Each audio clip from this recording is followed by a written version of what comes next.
What's up, everybody? Welcome back to the channel. Today we are taking a look at Ballerina from the world of John Wick.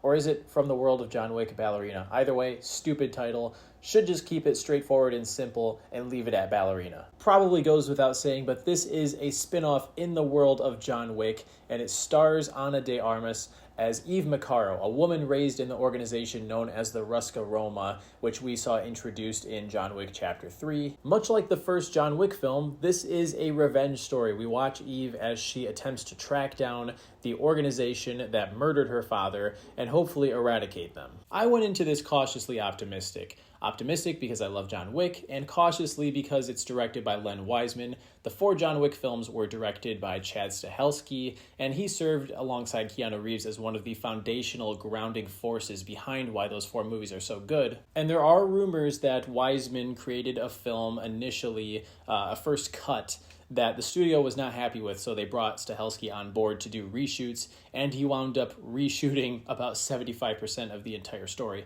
No idea if those rumors are substantiated or not. I believe Wiseman and Stahelski have both denied those claims. Point remains, I'm a massive fan of the John Wick franchise. I suppose my hot take is that the first one is the weakest. I mean, it has a solid emotional core, and I certainly enjoy it upon rewatch. But what I enjoy the most about these movies is the style, particularly the style that would go on to be developed in the sequels.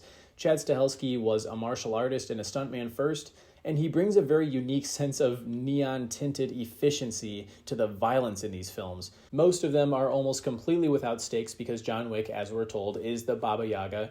He's the boogeyman, and he demonstrates that by killing hundreds on hundreds of enemies, most of the time without taking so much as a scratch. In doing so, proving that there is truly no limit to how much plot armor Keanu Reeves can obtain, until he doesn't in part 4, I guess. Don't get me wrong, I'm not knocking these films for that. Actually, I find it quite charming in almost a video gamey way. You have to sort of approach them as if they don't exist in our reality, because let's face it, most of what John Wick does in those 4 movies, especially in some of the more ludicrous action sequences, is simply not possible in our natural world. But it's fun to watch. The choreography, the ultra-violence, the finding of new ways to use everyday objects to kill and maim people, that's what we return to this franchise for.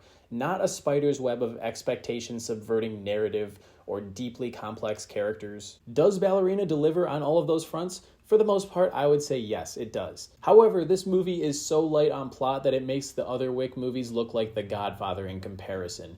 It is simple, bare bones, sticks to the formula of being a revenge flick, with perhaps the highest proportion of action to non-action of the entire franchise. It is literally set piece after set piece of crazy, insane violence. I think Ana de Armas is great. She has big shoes to fill here, and I love how they establish that she will always be smaller and less physically strong than a lot of her adversaries. This is not one of those movies that falls into the girl boss tropes in which she's somehow overpowering people that are double her size with ease. No, they establish it from day one in her training that she has to adapt and sometimes cheat in order to win. The set pieces themselves are pretty solid, even some of the more simpler ones that sometimes might just be a shootout in a hotel room. But we also get some of the more flamboyant stuff, like there's always a nightclub scene in which for some reason nobody so much as flinches when bullets start flying. So obviously this movie has a lot of strengths, but it does have some major weaknesses too.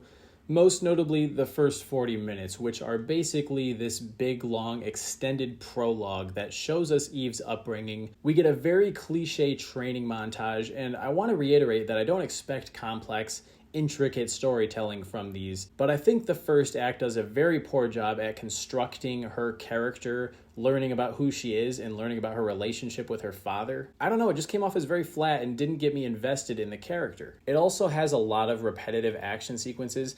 Is it possible that there might be too much action in this one? I don't know. I think it's the fact that you can only watch people get double tapped, triple tapped, quadruple tapped so many times before it starts to get a little dull. Every once in a while they shake it up. For instance, there's one sequence that involves the use of a couple dozen grenades, and while that was cool and inventive, it did have me questioning my understanding of physics when it comes to grenades. Not sure how accurate to real life that was, and it did pull me out of the moment. But thankfully, just when I was starting to feel fatigued from all of the non-stop action that seemed to repeat the same types of deaths over and over again, the third act is absolutely gloriously insane, and it pulled me right back in. There's a section of that third act involving flamethrowers, That's all I need to say. That sequence alone is worth the price of admission. But while I'm talking about issues that I had, this movie does have one of the most inconsequential plot twists that I've seen in a film this year so far. It's not the twist itself that bothered me, it's how fast it's swept under the rug after the reveal, and after that, it's pretty much forgotten about for the rest of the runtime. It made me wonder what the point was in the first place. There's also the question of whether or not this movie breaks the continuity of the Wick franchise. I think it kind of does because it's supposed to be set between 3 and 4, but when you think about where John Wick shows up for his cameo, it doesn't quite make sense to me. And featuring him in a spin-off is always going to be a double-edged sword. On one hand, if you want any new characters to have longevity and franchise potential, you run the risk of him outshining the protagonist, in this case, Eve. On the other hand, John Wick is what made this series what it is, so giving him an actual purpose in the story also makes sense, so you want him to have some screen time. Aside from the continuity issues, I think they utilize John Wick quite well in this film. He has just enough screen time to have a presence, but also not too much so that he pulls the focus away from Eve. Look, I get that if you examine this movie from a script point of view, it's relatively dull, uninspired, and superficial. You could probably summarize the plot in a single paragraph. The main villain, played by Gabriel Byrne, no matter how charismatic of an actor he is, the character's pretty dull. And there isn't that much here that you haven't already seen in one of the other John Wick films, but I don't care. I had a lot of fun with this, and that's what matters to me. If these types of films appeal to you, I think you'll have a really fun time with this one. I'm going to give Ballerina a generous 3.5 stars. I initially considered giving it 3, and perhaps down the line I'll regret being so generous towards it. But what the hell, man? When I have a fun theatrical experience and, I'm feeling giddy after watching a movie, that's a good thing. I'm going to act on that feeling and not try to be overly harsh, especially when it's a franchise that I hold near and dear. So those are my thoughts on Ballerina. If you managed to check it out this weekend, be sure to let me know down in the comments what you thought of it. Stay tuned for more videos just like this one, guys. I'll catch you in the next one. See you later.